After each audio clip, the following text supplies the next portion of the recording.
Welcome back to Face the Nation. A new COVID-19 relief funding bill is working its way through Congress, but it is facing some challenges in the Senate.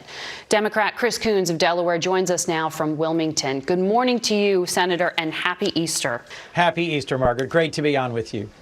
Leader Schumer has said new money for global vaccination will have to wait until later in the spring because the Senate couldn't come to an agreement. There are still more than 3,000 people around the world dying from COVID each day, a new variant coming out roughly every 4 months. What do you see as the real world impact of this stall? Well, Margaret, I was so disappointed that we in Congress could not come together and deliver critically needed global help to deliver the vaccines that we've already invented, developed, and purchased, and to make sure that the nearly 3 billion people around the world who haven't yet had a single vaccine dose get some protection against this pandemic. As we were fighting over this additional payment, this additional funding for COVID relief globally, one of my colleagues memorably said, well, my constituents are done with this pandemic. Margaret, just because we're done with the pandemic doesn't mean it's done with us.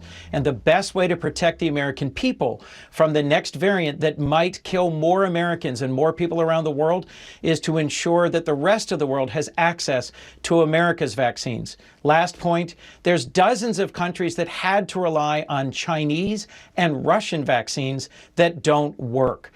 Senator Romney has argued that this needs to be paid for. Is there any compromise that you see here? Because I think you just said that the vaccine is sitting already purchased. So what happens? Does it just go bad if you don't come up with this funding?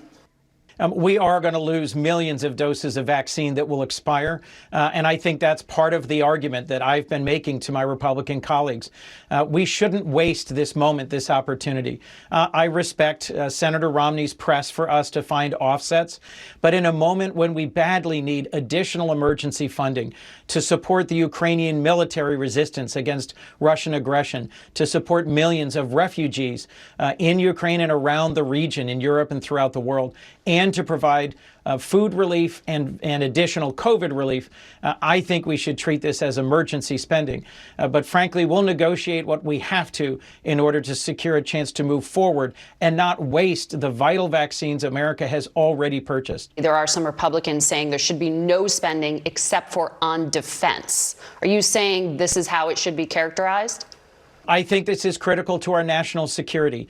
Look, we've already lost 1 million Americans this weekend as families gather to celebrate Easter Sunday or to celebrate Passover or during the holy month of Ramadan. We have folks from all 3 major global faiths, from Islam, from Judaism, from Christianity, that jointly have their roots in the Middle East millennia ago. All of these great faiths have a common principle to do unto others as you'd have them do unto you, and to care for those in need around the world. I think we can and should justify this additional spending as critical for our national security or as teaching our values, showing to each other the best in the human spirit and the most central tenets of the faith that inspires so many Americans. For the $10 billion of funding that is sitting in Congress for future vote, that would go towards vaccines and treatments here in the United States. Even some Senate Democrats are saying they want to attach some kind of amendment regarding these border restrictions related to COVID. Do you see a way out of this standoff? Margaret, it's going to be challenging. So what is the compromise to get around the issue at the southern border? Well, frankly, what I think you're referring to is the announcement that Title 42, which is a public health measure, may be rolled back in a number of weeks. That's something where the CDC declared that they could no longer justify this ongoing practice of expelling folks who come to our border based on the pandemic. In the region where I'm from, we're seeing infections rise. I think Philadelphia, for example, just returned to a mask mandate. So my hope is that that will be reconsidered appropriately. I know that there are both Republicans and Democrats calling for a reconsideration, and the administration just announced a plan for how to deal with a possible surge in crossings at the border. Margaret, we do need to come together and show our values that we can secure our border and improve the inhumane immigration system, that so many of us have worked to try and address for years. But I think we can separate that. We should separate that from delivering COVID relief that'll protect American lives and other lives, billions of lives around the world.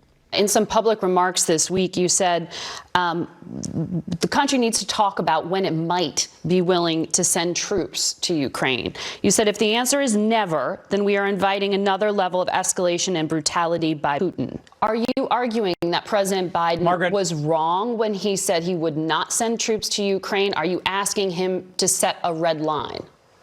Margaret, I think those of us in Congress who have a critical role in setting foreign policy and in advising the president in terms of his decisions as commander-in-chief need to look clearly at the level of brutality. This is a moment of enormous challenge for all of us. And I deeply respect President Biden's leadership in pulling together the West, in imposing crushing sanctions on Russia, and in bringing to this fight countries that had stayed on the sidelines before. I think President Biden's leadership has been steady and constructive, but this is a critical moment. If Vladimir Putin, who has shown us how brutal he can be, is allowed to just continue to massacre civilians, to commit war crimes throughout Ukraine, without NATO, without the West coming more forcefully to his aid, I deeply worry that what's going to happen next is that we will see Ukraine turn into Syria. The American people cannot turn away from this tragedy in Ukraine. I think the history of the 21st century turns on how fiercely we defend freedom in Ukraine, and that Putin will only stop when we stop him. I'll close with this, Margaret. This is a weekend when so many families gather to celebrate the very best in the human spirit. And where we grieve the loss of many due to COVID, we should also be prayerful and mindful of those who are fighting for freedom in Ukraine and how much their heroism and patriotism inspires the rest of us. Senator Coons, thank you, and happy Easter. Thank you, Margaret.